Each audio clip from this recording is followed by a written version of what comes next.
కీర్తన గ్రంథం 4వ అధ్యాయము 1వ వచనాన్ని ఈ సందర్భంలో మనం చదువుకుని వాక్య పరిచర్లోనికి మనం ముందుకు వెళ్దాం. కీర్తన గ్రంథం 4వ అధ్యాయము 1వ వచనాన్ని మనం చదువుదామండి. దయచేసి. నా నీతికి ఆధారమగు దేవా, నేను మొర్ర పెట్టినప్పుడు నాకు ఉత్తరమిమ్ము.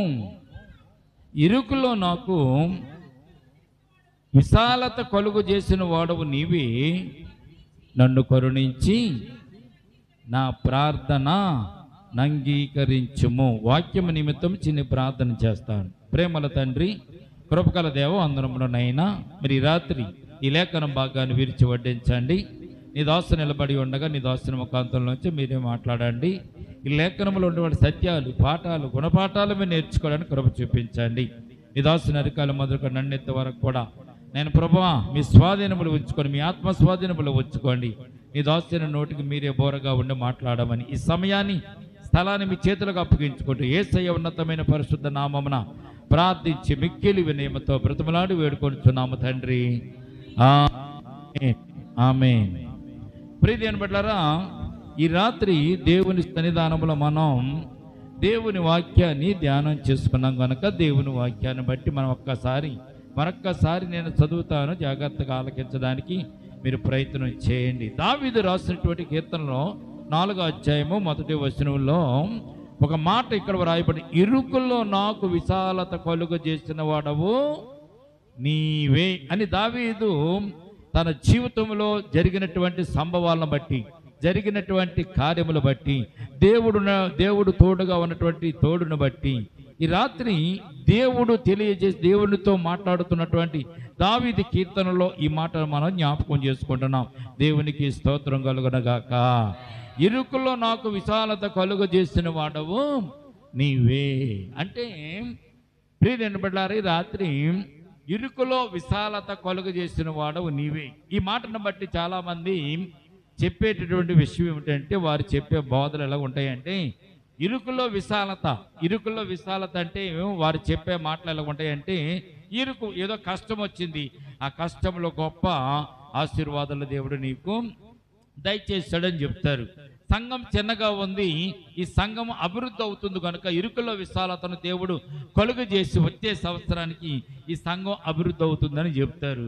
పిల్లలు లేని వారి గురించి చెప్పేటప్పుడు ఏం చెప్తారంటే, నీకు దేవుడు విశాలత కలుగు చేస్తాడమ్మా, వచ్చే సంవత్సరం నీకు పిల్లలు పుడతారని. ఆస్తి లేని వారు, అంతస్తు లేని, డబ్బు లేని వారు ఒకవేళ వారు ఉంటే వారితో కూడా వాళ్ళు చెప్పే మాట ఏంటంటే, అమ్మ ఈ సంవత్సరం నువ్వు లేమిలో ఉన్నావు, ఇరుకుల్లో ఉన్నావు, నీకు విశాలత దేవుడు కలుగు చేస్తాడు. ఎలాగా? వచ్చే సంవత్సరం నిన్ను డబ్బుతో నింపేస్తాడు అని చెప్తూ ఉంటారు. ప్రియమైన బిడ్డలారా, ఈ దేవుని వాక్యానికి ఉన్నటువంటి అర్థం, ఇరుకులో విశాలత అంటే నీకు ఏదో గొప్ప కార్యాలు దేవుడు చేస్తాడని కాదు, కానీ ఆ ఇరుకులో విశాలత అనేది ఎలాగుంటుందో పరిశుద్ధ గ్రంథంలో చాలాసార్లు మనం చాలా విషయాలు తెలుసుకున్నాం.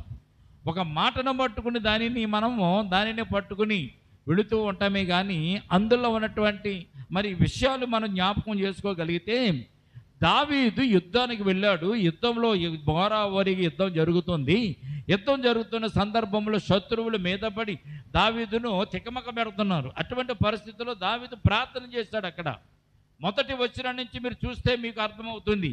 ఏమని రాయబడింది? నా నీతికి ఆధారమగు దేవా, నేను మొర్రపెట్టినప్పుడు నాకు ఉత్తరము ఇమ్ము, ఉత్తరం దయచేయి. ఇరుకులో నాకు విశాలత కలుగ చేసిన వాడవు నీవే. నన్ను కరుణించి నా ప్రార్థన, ఏమని రాయబడింది లాస్ట్లో? నా ప్రార్థన అంగీకరించమని దావీదు ప్రార్థన చేశాడు. ఇరుకులో విశాలత కలుగజేసేవాడు అంటే, ఇరుకులో విశాలత కలిగజేసేవాడు ఆయనే. ఆ విశాలత ఏమిటో మనం తెలుసుకోవాలి. మొట్టమొదటిగా మనం తెలుసుకోవాల్సింది ఏంటండి? ఆ ఇరుకుల్లో ఉన్న విశాలత అనేటువంటి దానికి అర్థం ఏమిటో మనం తెలుసుకోవాలి. దావీదుకు తెలుసు, దావీదు ప్రార్థన చేస్తాడు. ఇరుకుల్లో విశాలత అంటే దేవుడు చూపించేటటువంటి కరుణ కటాక్షాలను దావీదు విశాలత అని దావీదు చెప్పాడు.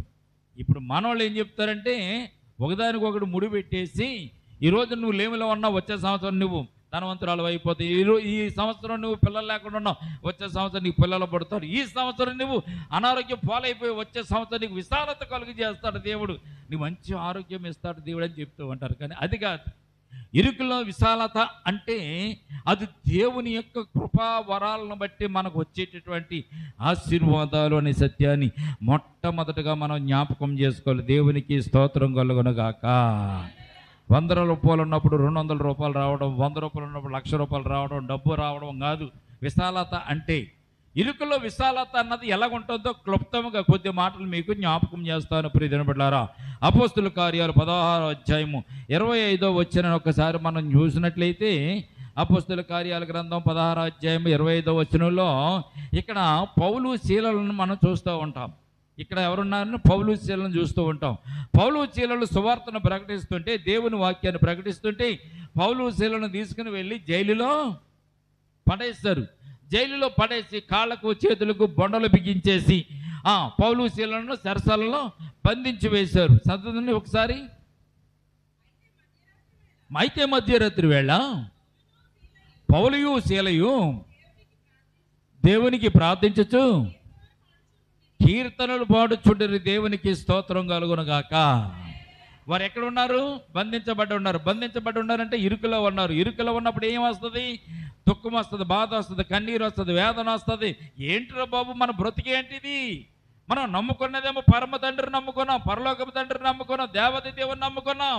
ఆయన చనిపోయి తిరిగి లేచినటువంటి దేవుడు. అయినా అటువంటి దేవుని నమ్ముకుని ఆయన సువార్తను ప్రకటిస్తుంటే, ఆయన వాక్యాన్ని ప్రకటిస్తుంటే మనకి బాధలేంటి? ఈ కష్టాలు మనకేంటి? ఈ రోజున చాలామంది అనుకునేది బాధ ఇదే. ఏంటో తెలిసింది, దేవుని నమ్ముకున్న ఈ బాధలు ఏంటి, దేవుని నమ్ముకున్న ఈ కష్టాలు ఏంటి, దేవుని నమ్ముకున్న ఈ ఇరుకులు ఇబ్బందులు ఏంటండి? దేవుని నమ్ముకుంటే సుఖంగా ఉండాలి కదా, సుఖంగా ఉండడానికి కదా దేవుని నమ్ముకున్నాం మనం అనుకుంటూ ఉంటాం. దేవుని నమ్ముకోవడం అంటే సుఖంగా ఉండడం కాదండి. ఇక్కడ సుఖం కోసం కాదు మనం నమ్ముకునేది. ఇక్కడ సుఖం కోసం చాలామంది చాలా ప్రయత్నాలు చేసుకుంటూ ఉంటారు. కానీ పరలోకంలో సుఖంగా ఉండాలంటే, నరకం నుంచి తప్పించబడాలంటే, అగ్ని ఆరదు పురుగు సావదు అనేటువంటి ఆ నరక గుండం నుంచి మనం తప్పించబడాలంటే, ఈ లోకంలో దేవుని నమ్ముకుని దేవుని యందు విశ్వాసం వచ్చి ఆ విశ్వాసం ద్వారా దేవునిలో మనం జీవిస్తూ పరలోక రాజ్యానికి వెళ్ళి పరలోక రాజ్యంలో మనం సుఖంగా ఉండడం, ఇది దేవుని యొక్క భక్తి. దేవునికి స్తోత్రం కలుగునుగాక. ఇప్పుడు మనం కష్టపడకపోతే రేపన్న రోజున మనం సుఖపడం. ఇప్పుడు మనం కష్టపడాలి, దేవునిలో కష్టపడాలి, వాక్యంలో కష్టపడాలి. ఆయన నమ్ముకున్నందుకు మనం ఆయన నామాన్ని బట్టి మనం కష్టపడాలి. ఆయన నామాన్ని ప్రకటిస్తున్నప్పుడు కష్టపడాలి. ఎంతో అనేక మంది దూషిస్తారు, వేదన పెడతారు, బాధలు పెడతారు, హింసిస్తారు, మనల్ని తృణనాడతాడు, తృణీకరిస్తారు. ఏం దేవుడు దేవుడు నమ్ముకోలేడంట, ఇది ఇలా బతికింతే అని అంటూ ఉంటారు. అప్పుడు మనం ఏమన్నా తెలుసా? ప్రభువా నువ్వే చూస్తున్నావు కదా, నిన్ను నమ్ముకున్నాము, ఈ కష్టాలన్నీ సర్వసాధారణం, ఇవి ఎంతవరకే, ఈ లోకం వరకే. ఈ లోకం విడిచిన తర్వాత, మన ప్రాణం పోయిన తర్వాత మనతో పాటు ఈ కష్టాలు రావు. దేవుడు నమ్ముకున్నటువంటి వారికి ఉన్నటువంటి గొప్ప భాగ్యం ఏంటంటే, ఈ లోకంలో కష్టాలని ఈ లోకంలోనే విడిచిపెట్టేసి మనము ఆత్మతో దేవుని సన్నిధానికి పరలోక రాజ్యానికి మనం చేరుకుంటాం. అక్కడ ఆనందం, సంతోషం, అక్కడ కొరకు ఇక్కడ పోట్లు పడుతున్నాం మనం. దేవునికి స్తోత్రం కలుగునుగాక. ప్రియమైన బిడ్డలారా, బొండలేసి బిగించి జైల్లో పెట్టి చెరసాల్లో పెట్టి వారిని బంధిస్తే చేతులు కాళ్ళు నొప్పులు వస్తుంటే, కాళ్ళకి చేతులకి బొండలు వేయడం అంటే అర్థం తెలుసండి. సంఖ్యలు వేసేసి ఆ సంఖ్యలు చేతులు అటు ఇటు కదలకుండా పెద్ద పెద్ద రాళ్లను గొలుసులతో, ఇనుప గొలుసులతో కట్టి 2 చేతులను 2 కాళ్ళను కట్టేసి ఉంచుతారనమాట. ఎందుకో తెలిసింది, దొంగోడు పారిపోతాడేమో, ఆడికి పారిపోవడానికి కూడా అవకాశం ఇవ్వకుండా ఉండడానికని పెద్ద పెద్ద బొండలు కాళ్ళకని చేతులకి వేస్తారు. ఈ కాళ్ళు ఇలా కదపడానికి ఉండదు, ఈ చెయ్యి ఇలా కదపడానికి ఉండదు. అంత బలవంతమైనటువంటి పరిస్థితుల్లో, క్లిష్టమైన పరిస్థితుల్లో వారిని కట్టేసి, బొండలేసి బిగించేసి, గొలుసులతో బిగించేసి వారిని చెరసాల్లో పెడితే వారు ఇరుకులో ఉన్నారు అన్న విషయం వారికి అర్థమవుతుంది. కానీ ప్రియమైన బిడ్డలారా, ఇరుకులో విశాలత అంటే అప్పటికప్పుడు సంఖ్యలు దిగిపోవడం, అప్పుడప్పుడు ఆ బొండలో విడిపోవడం, వాళ్ళు ఆనందంగా సంతోషంగా ఉండడం కాదు. అక్కడ దేవుడు ఇచ్చినటువంటి కృపేట తెలుసండి.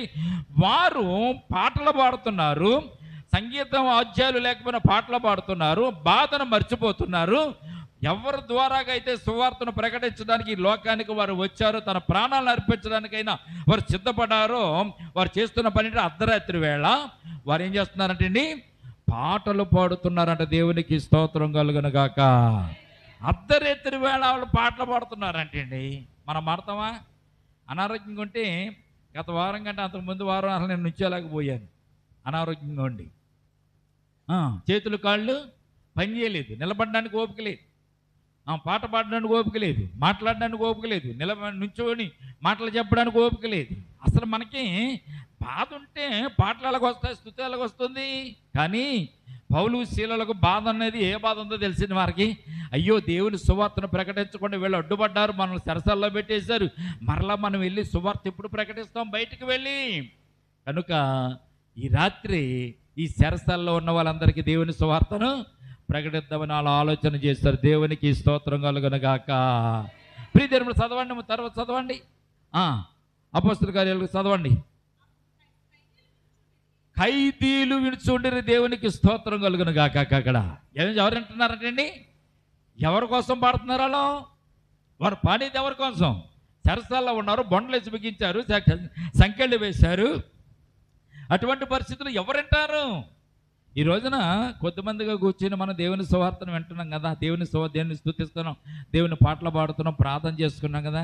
ఎంతమంది వింటారు? ఎంతమంది ఉన్నారు ఏంటి? అందులోకి మందిరంలోకి వెళ్ళి 2-3 కోసం ఏంటి ప్రార్థన పెడతారంటే వీళ్ళు అని అనుకుంటున్నారేమో. కానీ ప్రియదని పట్లారా, దేవుని సువార్తను ప్రకటిస్తుంటే ఈ సృష్టి అంతా కూడా ఆలకిస్తూ ఉంటుంది. దేవునికి స్తోత్రం కలుగును గాక. నీ కోసం కాదు, సృష్టి వినాలి, సృష్టిలో ఉన్నవన్నీ వినాలి, చుట్టుపక్కల వారు వినాలి. ప్రియదని పట్లారా, నీవు ఇచ్చిన తలాంతుని, నీకు ఇచ్చిన పనిని నువ్వు నిర్విఘ్నంగా నెరవేర్చాలంతే. విన్నా వినకపోయినా, చూసినా చూడకపోయినా, ఆలకించకపోయినా, వారు హృదయంతో, తలంపులతో, ఆలోచనల్లో ఒకవేళ తెలుసుకోలేకపోయినా నువ్వు చెప్పవలసిన బాధ్యత నీది. నువ్వు చెప్పాలి అంతే. నువ్వు చెప్పాలి, నువ్వు చెయ్యాలి, నువ్వు ప్రార్థించాలి, పాటలు పాడాలి, స్తుతించాలి, తప్పట్లు కొట్టాలి. నువ్వు దేవునికి ఇవ్వవలసినటువంటి సమయాన్ని దేవునికి నీవు నీ ఆటంకము లేకుండా, నీ శాయశక్తిలా, నీకున్నటువంటి శక్తి కొలది దేవునికి ఇవ్వాల్సిన సమయాన్ని నీవు దేవునికి ఇచ్చేయాలంతే. దేవునికి స్తోత్రం కలుగును గాక. దేవుడు అదే చూస్తాడు, ఏమి చూడ్డా. ఎవరు వింటలేదు కదా, చూస్తాం, చేస్తాం, మానేద్దాంలేండి. ఎవరు వింటున్నారు? మన ఇద్దరమే కదా, మన ముగ్గురమే ఉన్నాం కదండి, పాటలు పట్టుకుని ప్రార్థన చేసుకుని వెళ్ళిపోదామని మనం వెళ్ళిపోలేమా? ఎందుకు దేవుని సన్నిధానంలో దేవునికి ఇచ్చిన సమయాన్ని మనం వృధాగా చేయకుండా సమయానికి అనుకూలంగా మనం ఎందుకు ప్రార్థన చేస్తున్నాం అంటే, దేవుడు ఇచ్చిన తలాంతును దేవుని కొరకు మనం వాడాలి అంతే. వర్షం వచ్చిందని మానేసి, ఎండ వచ్చిందని మానేసి, చుట్టాలు వచ్చారని మానేసి, అలాగే మనకు ఒంట్లో బాగలేదని మానేసి, ఆరోగ్యంగా ఉన్నా కానీ మీరు సన్నిధానం రాకుండా మానేస్తే అది ఎవరికి నష్టం? నీకే. దేవునికి ఇవ్వాల్సిన సమయాన్ని దేవునికి తప్పకుండా ఇచ్చేయాలి. ఈ పౌలు శీలలు వారికి ఇచ్చిన సమయం, దేవుడు వారికి ఇచ్చిన సమయం, వారు బ్రతుకున్నారు కనుక వారు బ్రతుకున్నారు. బండలు ఎత్తి వేశారు, సంకెళ్ళు వేస్తే వేశారు. కానీ దేవునికి ఇష్టమైనది ఏంటో తెలిసింది, దేవునిని స్తుతించడం దేవునికి ఇష్టమైన విషయం కనుక వారు ఆ రాత్రి వేళ వారు పాటలు పాడుతున్నారట, స్తుతిస్తున్నారట. ఎవరంటున్నారు? చెరసాలలో ఉన్నటువంటి ఖైదీలు వింటున్నారట. దేవునికి స్తోత్రం కలుగునుగాక. అందుకొరకే దేవుడు వారిని సరసాలకు పంపించాడేమో, అందుకొరకే దేవుడు వారిని బొండలేసి బిగించడానికి సరసాల్లో సైనికులు ఆ యొక్క ఖైదీల మధ్య ఉంచాడేమో దేవుడు.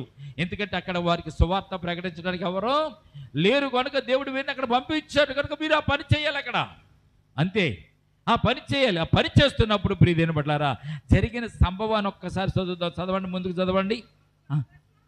అప్పుడు అకస్మాత్తుగా భూకంపము కలిగెను, చెరసాల పునాదులు అదిరెను,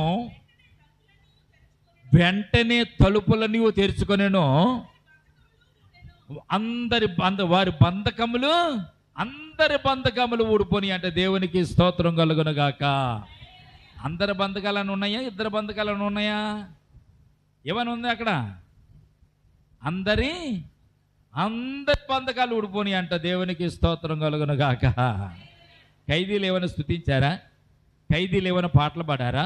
ఖైదీలు ఏమైనా దేవుని ఆరాధించారా? ఖైదీలు ఏమన్నా దేవుని బిడ్డలా?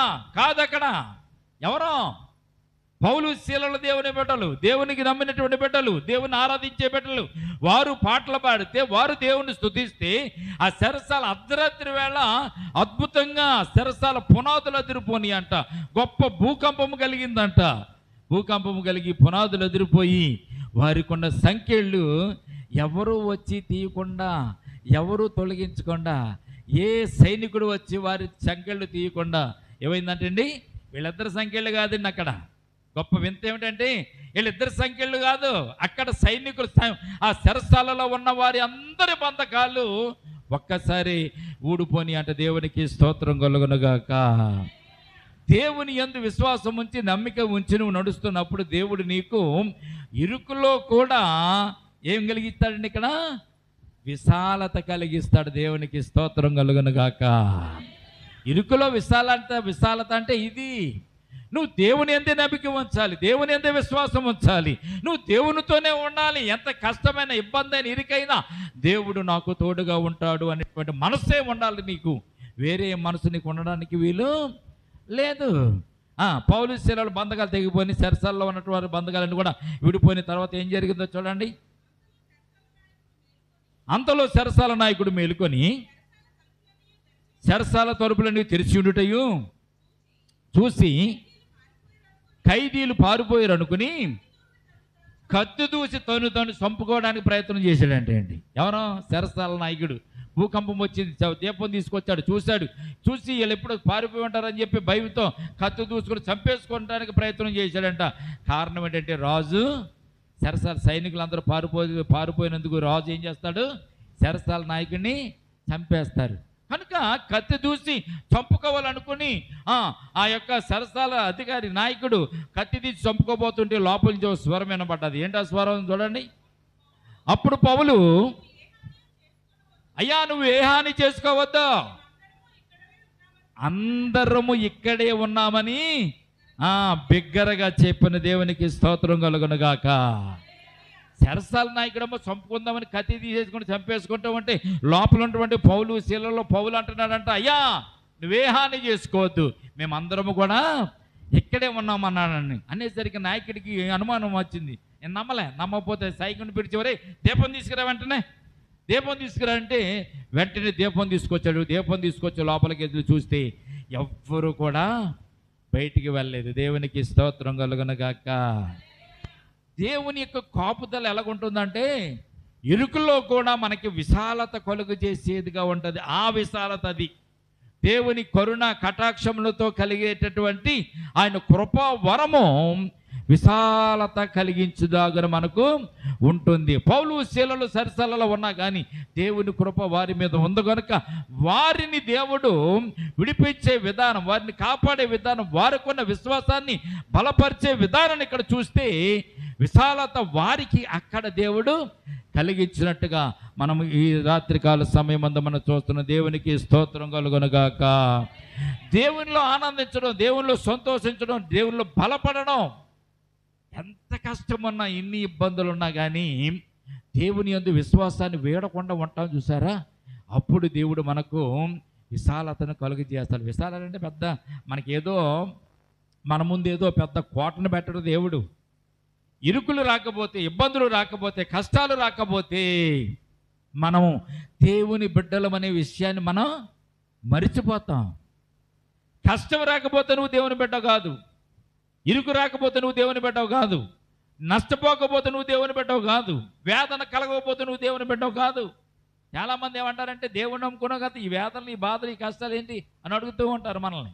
ప్రియమైన బిడ్డలారా, జ్ఞాపకం చేసుకోండి, దేవుని బిడ్డలకు అన్నీ వస్తాయి, కానీ వాటన్నిటి నుంచి తప్పించడానికి మనకు ఒక దేవుడు పరలోకమందున్నాడు. దేవునికి స్తోత్రం కలుగునుగాక.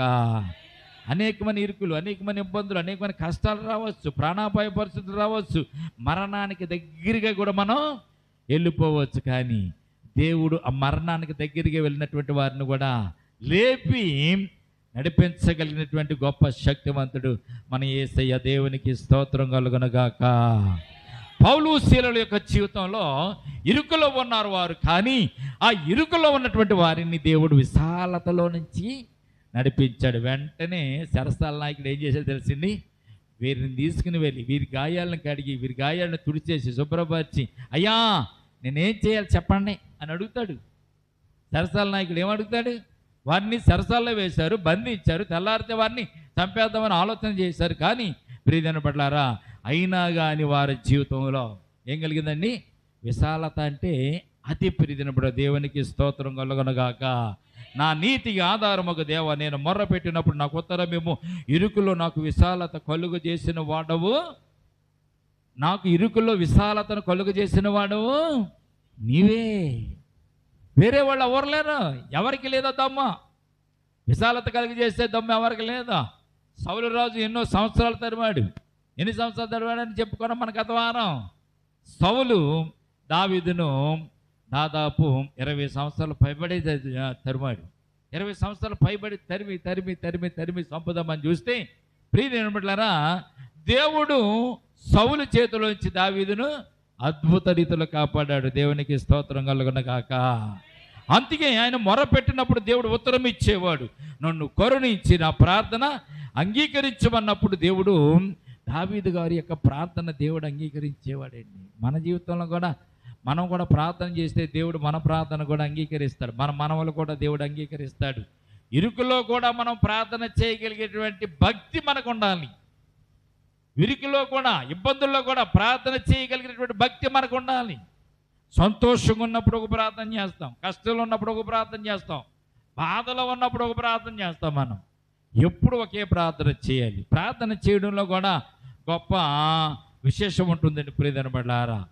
మనం ప్రార్థన చేయడానికి మోకరించిన వెంటనే మనం చేసే పని ఏంటో తెలుసా? నాకు అది ఇచ్చేనైనా, నాకు ఇది ఇచ్చేనైనా, నా ఆరోగ్యం బాగాలేదైనా ఆరోగ్యం దయచేనైనా, నా కాళ్ళు బాగాలేదైనా కాళ్ళు నొప్పులు తీసేనైనా, నా ఇంట్లో అది లేదనైనా ఇంట్లో ఇది లేదనైనా, ఇలాగ ప్రార్థన చేయడం మొదలు పెడతాం. మనం ప్రార్థన చేసేటప్పుడు మనం ముందు మొట్టమొదటిగా దేవుని యొక్క ఉన్నత స్థితిని మనం జ్ఞాపకం చేసుకోవాలి. ప్రార్థన చేసుకోవడం, ప్రార్థన చేయడం, దేవుని మొట్టమొదటిగా దేవుని గణపరచాలండి. దేవునిని గణపరచాలి. ఆయన సృష్టికర్త, రక్షణకర్త, ఆదరణకర్త అని లోకానికి ఎందుకు వచ్చాడు? పాపులు రక్షించడానికి వచ్చాడు. అటువంటి పాపులమైన మనల్ని కూడా ఆయన రక్షించాడు. ఈ లోకానికి వచ్చిందే రక్షించడానికి వచ్చాడు కనుక మొట్టమొదటిగా దేవునిని మనం గణపరచాలి, దేవునిని గణపరచాలి. దీనికి ఒక చిన్న ఉదాహరణ మీకు చెప్తాను. మీకు పక్కింటి ఆవిడ దగ్గర నుంచి పంచదార అవసరం వచ్చింది. పంచదార అవసరం వచ్చినప్పుడు మీరు డైరెక్ట్గా గ్లాసు పట్టుకెళ్ళి, అమ్మ పంచదార ఇవ్వు నాకు అంటే ఇచ్చేస్తుందా? ఇస్తుందా? ఏం చెప్తారు మీరు? ఏం చెప్తారు?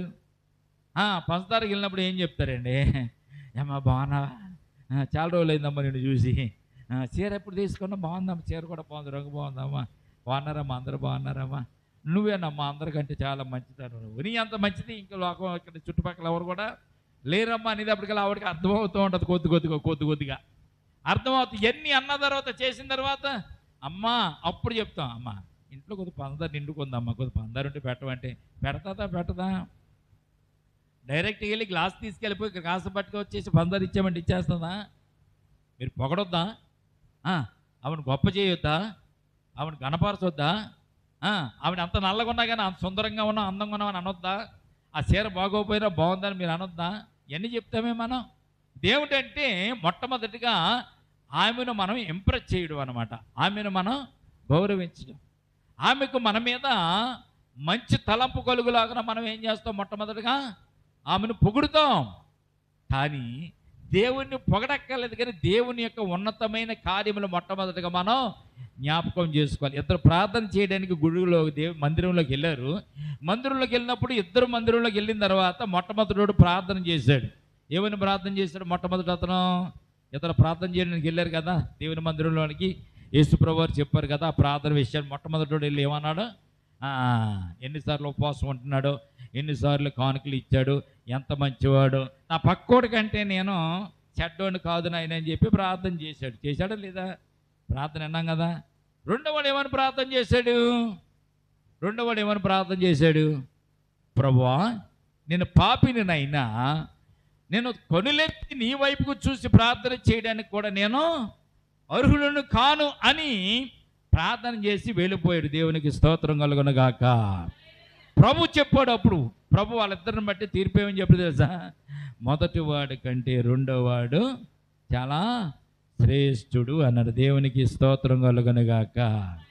నీ జీవితంలో ఉన్నటువంటి పొరపాట్లు దేవునికి చెప్పాలి. దేవుని ఉన్నత స్థితిని నువ్వు జ్ఞాపకం చేసుకోవాలి. మీరు ప్రార్థన చేసినప్పుడు ఏయో చదవకండి.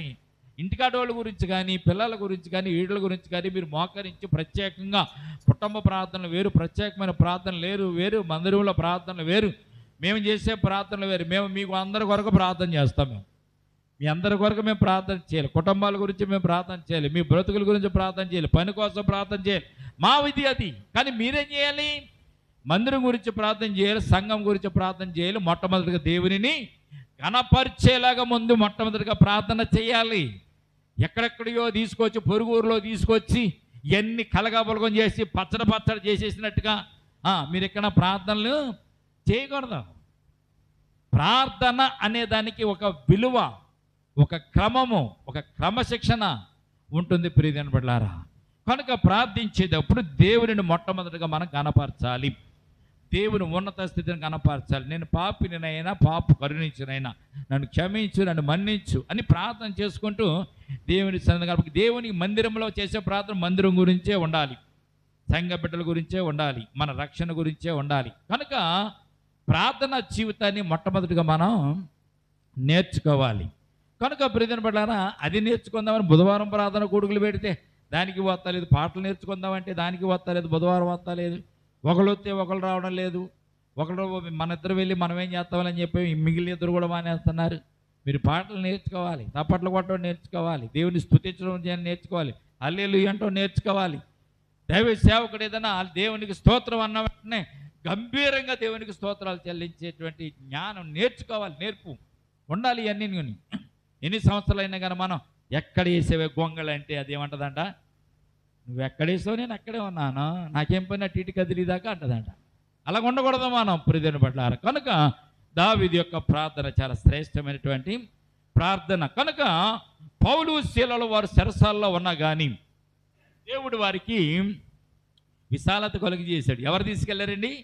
చెరసాల నాయకుడే తీసుకుని వెళ్ళి గాయాలు కట్టి, గాయాలు తుడిచి, వారికి చక్కని భోజనాలు పెట్టి, అన్నం పెట్టి, అప్పుడు అడిగాడు, అయ్యా అయ్యలారా నేనేం చేయాలి అని అంటే అప్పుడు పౌలు శీలలు నువ్వు రక్షణ పొందాలన్నారు. నేను రక్షణ పొందడానికి ఏం చేయాలి? మారు మనసు పొంది బాప్తిస్మం తీసుకుని దేవుని బిడ్డగా అంగీకరింపబడాలన్నప్పుడు అతడు దేవుని బిడ్డగా అంగీకరింపబడినట్టుగా మనం చూస్తున్నాం. దేవునికి స్తోత్రం కలుగునుగాక. అంత ఇరుకులు, అంత ఇబ్బందులు, బొండలేసి బిగించినట్టు పరిస్థితుల్లో కూడా దేవుడు వారికి విశాలత కలుగజేశాడు. మరి నీకు నాకు కలుగజేయడా? నీకు నాకు కూడా కలుగజేస్తాడు దేవుడు ప్రియమైన బిడ్డలారా. అదే కాదు, విశాలత అంటే ఇంకొక చిన్న మాట మీకు జ్ఞాపకం చేస్తాను. మనం బాగా అవసరమైనదే తెలుసుకున్నదే. మనం షడ్రక్ మేషక్ అబేద్నెగో గురించి చాలా గొప్పగా చెప్పుకుంటాం. ఆ కథ మనకు బాగా ఇష్టమైనటువంటి కథ అది ప్రియమైన బిడ్డలారా. ఇష్టమైనటువంటి కథలో దానియేలు గ్రంథంలో మనం చూసినట్లయితే షడ్రక్ మేషక్ అబేద్నెగో తీసుకుని వెళ్ళిపోయి అగ్నిగుండంలో పడేశారు. ఇక్కడైతే బొండలు బిగించి వీళ్ళకి సంఖ్యలు వేశారు, కానీ పౌలు శీలలకు షడ్రక్ మేషక్ అబేద్నెగోలు మాత్రం అగ్నిగుండంలో డైరెక్ట్గా అగ్నిలోనే పడేశారు. అంతే, అగ్నిలో చేపెడితేనే కాలిపోతుంది, అగ్ని దగ్గరికి వెళ్తేనే మనకు తోలుడిపోతుంది కదా. అటువంటి అగ్నిలోని వారిని పాడేస్తే ప్రియమైన బిడ్డలారా, ఆ అగ్ని అనేటువంటి ఇరుకులో కూడా, ఈ అగ్ని గుండంలో కూడా షడ్రక్ మేషక్ అబేద్నెగోలకు ఉన్నటువంటి విశ్వాసం, నమ్మిక ఎంత గొప్పది తెలుసా? వారు రాజుగారితో ఏమన్నారో తెలుసా? అంతకుముందు, రాజా ఇందుని గురించి నీకు సమాధానం చెప్పవలసిన చింత మాకు లేదు. మా దేవుడు మమ్మల్ని రక్షించడానికైనా సమర్థుడు. ఒకవేళ రక్షించకపోయినా పర్వాలే, నువ్వు నిలబెట్టించిన విగ్రహానికి మాత్రం మేము మొరక్కమని చెప్పి వారు సమాధానం చెప్పారు. అంటే అర్థం ఏంటి? వాళ్ళగా ప్రాణం అర్పించడానికి, మరణంలోకి వెళ్ళడానికి, అగ్నిగుండంలోకి వెళ్ళడానికి కూడా వారు సిద్ధపడిపోయారు. కారణం ఏంటో తెలుస్తుంది? మా దేవుడు మమ్మల్ని అగ్నిగుండం తప్పించడానికి సమర్థుడు అన్నారు. దేవునికి స్తోత్రం కలుగునుగాక. ఈ రాత్రి ఎటువంటి ఇబ్బంది అయినా, ఎటువంటి ఇరుకైనా తప్పించడానికి మనకు దేవుడు ఉన్నాడు. చంటి పిల్లలకు బాగా ధైర్యం ఏంటో తెలిసింది. ఇది రోడ్డు అంటూ వెళ్తున్నారు అనుకోండి, తండ్రితో పాటు రోడ్డు అంటే ఇంటికి వెళ్తున్నారు అనుకోండి, నడుస్తున్నారు అనుకోండి, ఆ పక్క నుంచి కార్లు వస్తూ ఉంటాయి, పక్క నుంచి సైకిళ్ళు వస్తూ ఉంటాయి, పక్క నుంచి మోటార్ సైకిల్ వస్తూ ఉంటాయి. కానీ వీడు మాత్రం ఆ తండ్రి చేయబట్టుకుని ఏం చేస్తాడు తెలుసండి? వీడు అడు తిరుగుతాడు, ఇడు తిరుగుతాడు, ఏదో గుద్దేస్తుందని నీడికి భయం ఉండదు.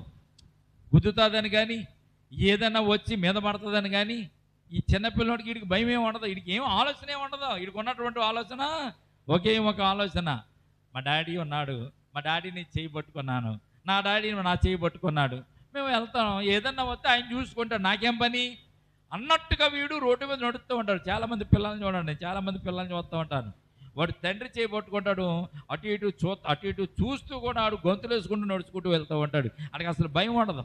భయం ఉండవలసింది ఎవరికి? తండ్రికి. తండ్రికి భయం. రే జాగ్రత్త నడవరని తండ్రి గద్దెత్తాడే తప్ప వాడికి మాత్రం భయం ఉండదు.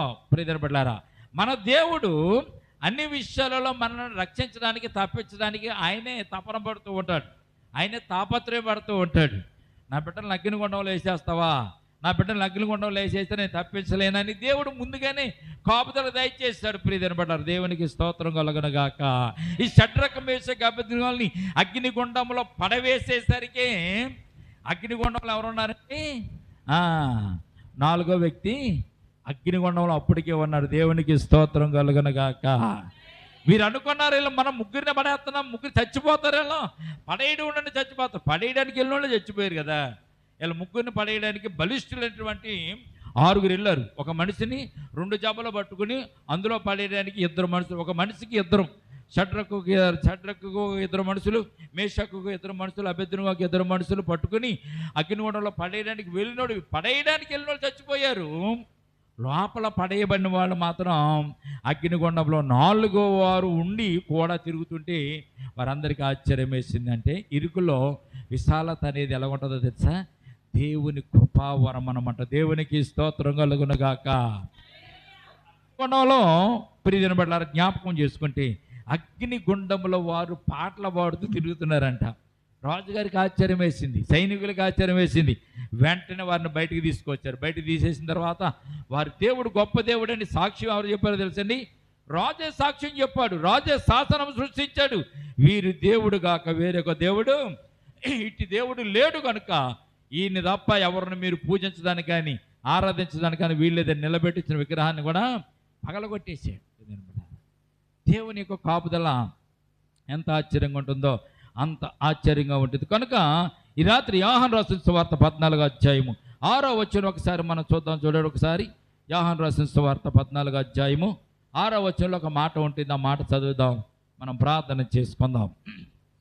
యేసు, నేనే మార్గమును, నేనే సత్యమును, నేనే జీవమును, నా ద్వారానే తప్ప ఎవడును తండ్రి యొద్దకు రాడు. ప్రియములారా, ఇది మనము నేర్చుకోవాల్సింది. మనకి విశాలత ఎక్కడ ఉందంటే ఈ లోకములన్నీ కూడా కష్టాలు, ఇరుకులు, ఇబ్బందుల్లో వీటిలన్నిటిలో కూడా మనం జయించడానికి దేవుడే మన కృప చూపిస్తాడు. ఇది అయిన తర్వాత పరలోక రాజ్యములో నిత్య జీవములో మనం అక్కడికి వెళ్ళిన తర్వాత దేవునితో ఆనందించడం, దేవుని గణపరచడం, దేవునితో సంతోషించడం. ఆ పరలోక రాజ్యంలో ఏమేమి ఉండవంట అండి? ఆకలి దప్పుకులు ఉండవంట, సూర్యచంద్రులు ఉండవంట, అక్కడ అసలు వెలిగే అక్కర్లేదంట, కరెంటే అక్కర్లేదంట అండి. దేవుని మహిమయ్యి అక్కడ అదంతా కూడా ప్రకాశిస్తూ ఉంటుందని పాటలు కూడా మనం పాడుకుంటూ ఉంటాం, సువార్తలు కూడా మనం వింటూ ఉంటాం. ప్రియమైన బిడ్డలారా, దేవునికి స్తోత్రం కలుగునుగాక. మత్తయి రాసిన సువార్త 7వ అధ్యాయము 13వ వచనం 14వ వచనం కూడా యేసు ప్రభు వారు కూడా ఈ ఇరుకుని గురించి చిన్న మాట చెప్పారు. అది జ్ఞాపకం చేసుకొని మనం ప్రార్థన చేసుకుందాం. మత్తయి రాసిన సువార్త 7వ అధ్యాయము 13వ వచనం 14వ వచనం కూడా చూడండి ఒకసారి. ఇరుకు ద్వారమున ప్రవేశించుడి, నాశనమునకు పోవు ద్వారమును వెడల్పును ఆ దారి విశాలమునై ఉన్నది, దాని ద్వారా ప్రవేశించేవారు అనేకులు.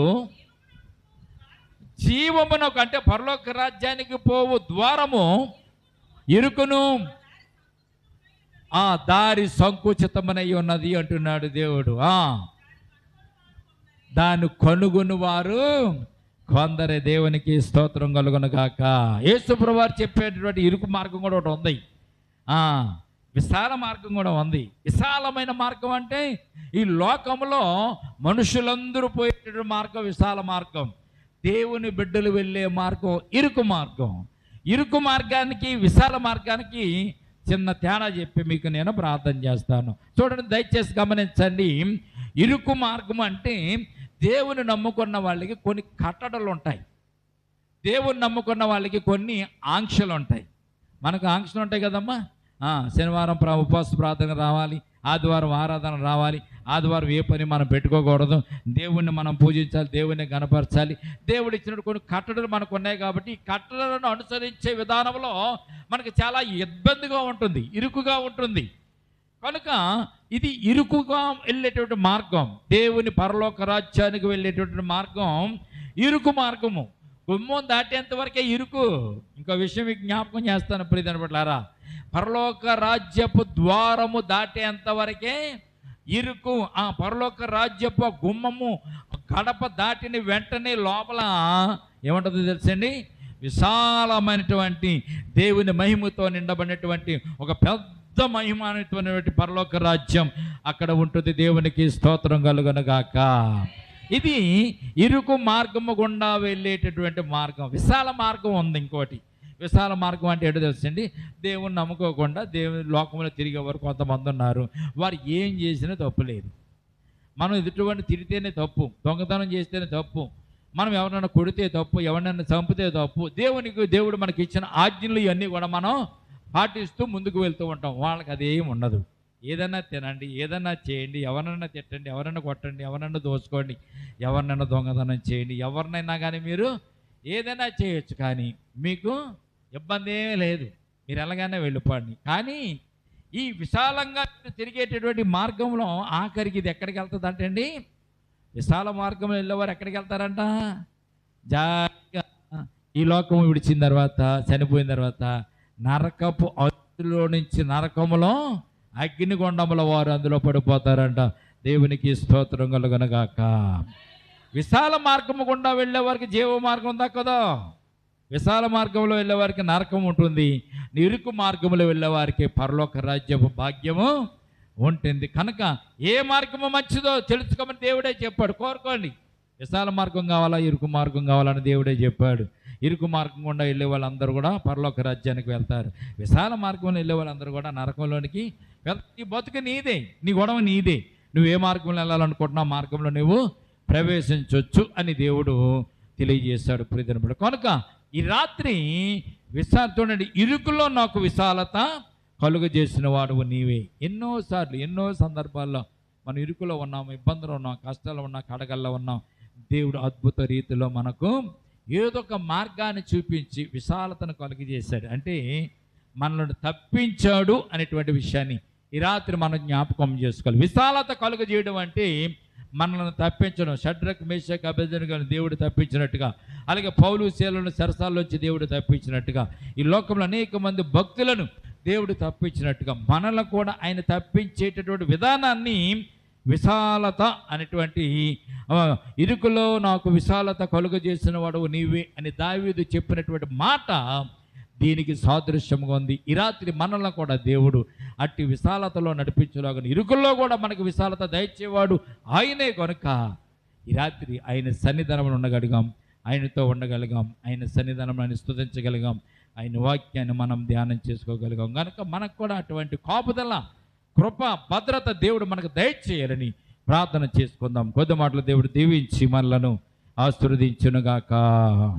తల వంచండి, ప్రార్థన చేసుకుందాం. తల వంచండి, ప్రార్థన చేసుకుందాం. ప్రేమల తండ్రి, కృపగల దేవాంధ్ర మననైనా గతించినటువంటి వారాలన్నీ కాపాడిన గొప్ప దేవుడు. ఈ రాత్రినైనా దావీదు భక్తుడు చెప్తున్నాడు, తండ్రి 4వ అధ్యాయము మొదటి వచనంలో, నేను ప్రభువా ఇరుకులో నేను ప్రభువా నాకు విశాలత దయచేసిన వాడవు నీవే, విశాలత కలిగించిన వాడువు నీవే అని దావీదు ఇక్కడ మాకు తెలియజేస్తున్నాడు. తండ్రి నైనా నా నీతికి ఆధారముగా దేవా, నేను మొరపెట్టినప్పుడు నాకు ఉత్తరం ఇచ్చిన దేవా, ఇరుకులో నాకు విశాలత కలుగజేసిన వాడువు నీవే, నన్ను కరుణించి నా ప్రార్థన అంగీకరించము దావీదు రాసినటువంటి నేను ప్రభు 4వ అధ్యాయం మొదటి కీర్తనను బట్టి నేను ప్రభు రాత్రినైనా ఇరుకులో విశాలతను కలుగజేసిన వాడువు నీవే, పౌలు శీలను ప్రభు రక్షించిన వాడువు నీవే, షడ్రకు మేషకు అభ్యర్థిగా విడిపించిన వాడు నీవే. యాకోబును అన్నగారు తరుముతుండగా నేను ప్రభువా యాకోబు జీవితంలో గొప్ప విస్తారత కలుగజేసిన వాడు నీవే. అబ్రహాము జీవితంలో నేను ప్రభువా అనేక ఇరుకులు ఇబ్బందులు వచ్చినా కానీ ప్రభువా అబ్రహాము కూడా విశాలత కలుగజేసిన వాడు నీవే. లోతు విషయంలో అబ్రహాము ప్రార్థించినప్పుడునైనా లోతు జీవితాన్ని బట్టి నేను ప్రభువా ఇరుకులో విశాలత కలుగజేసిన వాడవు కూడా నీవే తండ్రి. నేను ఈ రాత్రి నేను ప్రభు జ్ఞాపకం చేసుకుంటున్నాం. నీ బిడ్డలైన వారిని నీ భక్తులైన వారిని అనేక మందిని ప్రభువా విశాలత కలుగజేసి వారిని విడిపించిన గొప్ప దేవుడు నీవే. అట్టి దేవుడివైన నిన్ను జ్ఞాపకం చేసుకోవడానికి ఈ రాత్రి మీరు మాకు ఇచ్చిన శ్రేష్టమైన కృపను బట్టి స్తోత్రాలు తండ్రి. దావీదుకు విశాలత కలుగజేసిన వాడవు నీవే. ప్రార్థించినప్పుడు ప్రార్థన ఆలకించిన వాడవు నీవే కనుక మా ప్రార్థన ఆలకించండి, మా మనవలు ఆలకించండి. మా ఇరుకుల్లోని ఇబ్బందులను కూడా ప్రభు విశాలతను దయచేయండి తండ్రి. ఈ రాత్రి నీ మాటలు ఎవరైతే విన్నారో, ఎవరైతే నీ మాటలు నన్ను చెవిని పెట్టారో ప్రభు, విన్నటువంటి ప్రతి మాటను ప్రభునైన వారు ఆలకించి హృదయంలో భద్రం చేసుకుని ప్రభు నేను ఇరుకులో ఇబ్బందుల్లో కష్టాల్లో కడగల్లోనైనా ప్రాణాపాయ పరిస్థితుల్లో కూడా నేను ప్రభు రక్షించేవాడు నేను ప్రభు విశాలత కలుగజేసేవాడు నీవేనటువంటి విషయాన్ని నీ బిడ్డలు తెలుసుకుని ప్రభు నీ అంత ఇంకను విశ్వాసంలో నమ్మికలో నేను ప్రభు భక్తిలో భయంలో ప్రభు నీ ఆజ్ఞను అనుసరిస్తూ నడుచుకోవడానికి రండి కృప చూపించండి. కూడి వచ్చిన సంఘాన్ని సంఘ బిడ్డలు మీరు జ్ఞాపకం చేసుకోండి. మా చుట్టుపక్కల ఉన్న ప్రతి ఇంటిని ప్రతి గృహాన్ని కూడా జ్ఞాపకం చేసుకోండి ప్రభా. ఎండాకాలము తండ్రి నేను ప్రభా బయటికి వెళ్ళలేకపోతున్నాం. వడగాలుపులు వేడిగాలు తండ్రి నేను కూర్చోవడానికి నుంచోవడానికి నిలబడడానికి నేను ప్రభా వీలైనటువంటి పరిస్థితులు నేను ప్రభా అయినా కానీ ఈ రాత్రి మీ సన్నిధానంలో ఉండగలిగే భాగ్యం మాకు ఇచ్చారు. నేను స్తుతించే భాగ్యం ఇచ్చారు. మీ సన్నిధానం గడిపే భాగ్యం ఇచ్చారు. రేపటి దినాన్ని కూడా ప్రభా ఇటు రీతిగా కూడుకు నుండి స్తుతించడానికి కృప చూపించండి. నీ చిత్తమైతేనని ప్రభా వాతావరణాన్ని ప్రభా అనుకూలపరచండి. చల్లదనాన్ని దయచేయండి. నీ మందిరంలో నుండి స్తుతించండి. కనపరచులాగిన ప్రభా కృప దయచేదురుగా కరి ఈ రాత్రి కూడి వచ్చిన సంఘాన్ని అంతని జ్ఞాపకం చేసుకొని వారికి నా అక్కరతలు అవసరతలు తీర్చండి. అనారోగ్యమైన బిడ్డలు మీరు ముట్టి స్వస్థపరిచి ఆరోగ్యం దయచేయండి. నేను ఎవరైతే పని లేకుండా బాధపడుతున్నారో, చేతి పని లేకుండా బాధపడుతున్నారో, ఉద్యోగం లేకుండా బాధపడుతున్నారో, ఆర్థిక పరమైన ఇబ్బందుల్లో ఉండి బాధపడుతున్నారు తండ్రి ఈ రాత్రి వారికి ఉన్న ప్రతి అక్రతలు అవసరతలు మీరే తీర్చండి ప్రభా. సంఘం చుట్టూ మీ కంచి వేసి కాపుదలు దయచేయండి. సంఘం అంతటి పైన ప్రభా నేను మీ కృపను గురించండి తండ్రి. నైనా ఈ రాత్రి కూడి వచ్చిన బిడ్డల బట్టి స్తోత్రాలు రానటువంటి వారిని కూడా జ్ఞాపకం చేసుకొని రేపటి దినాన ప్రభా అందరూ కలిసి మరలా మిమ్మల్ని స్తుతించే భాగ్యం మాకు దయచేదురుగా. కానీ ఈ రాత్రి చెప్పబడిన ప్రతి మాటను కూడా ప్రభానైనా మీరే పరిశుద్ధపరచమని మీ ఆత్మని నీరుని కట్టి నేను ప్రభా నీ బిడ్డల హృదయాల పలకల మీద నేను ప్రభా ముద్రించి నేను ప్రభా విశాలత కలుగజేసి ఉన్న దేవుడు అనేటువంటి విశ్వాసాన్ని నమ్మికను ప్రభా కలిగి ముందుకు సాగడానికి కృప దయచేదురుగా. ఈ సమయం నీ బిడ్డలు ఇంటికి వెళుతుండగా నీ సన్నిధాన ఆశీర్వాద వారి గృహాల చుట్టూ ఉంచండి, వారి హృదయాల చుట్టూ ఉంచండి, వారి శరీరాల చుట్టూ ఉంచండి ప్రభా. నైనా నీ బిడ్డలను ఒక్కసారి జ్ఞాపకం చేసుకుని మీ ఆత్మ చేత, ఆత్మ వరముల చేత, ఆత్మ ఆనందం చేత నీ సన్నిధాన ఆశీర్వాదాల వారి గృహంలో మీరు ఉంచమని రేపటి దినమున మరలా ఇటు రీతిగా కూడుకొని స్తుతించేంత వరకు మీ కాపుదల మాకు దయచేదురుగా. కానీ నజరేయుడైన యేసుక్రీస్తు అతి పరిశుద్ధ నామమున ప్రార్థించి మిక్కిలి వినయముతో బ్రతిమలాడి వేడుకొనుచున్నాము తండ్రి. ఆమేన్, ఆమేన్, ఆమేన్. మన తండ్రి అయిన దేవుని ప్రేమయు కుమారుడైన యేసుక్రీస్తు కృపయు పరిశుద్ధాత్మని సహవాసం ఇప్పుడు ఎల్లప్పుడు ప్రభోచ్చ పర్యంతము సంగమునకును మనకును సదాకాలము తోడు నెడుగుండునుగాక. ఆమేన్. అందరూ చెప్దామా? యేసు రక్తమే ఇచ్చేం, ప్రవేశ రక్తమే ఇచ్చేం, యేసు నామమున సంపూర్ణ విజయం కలుగునుగాక. ఆమేన్, ఆమేన్, ఆమేన్. అందరికీ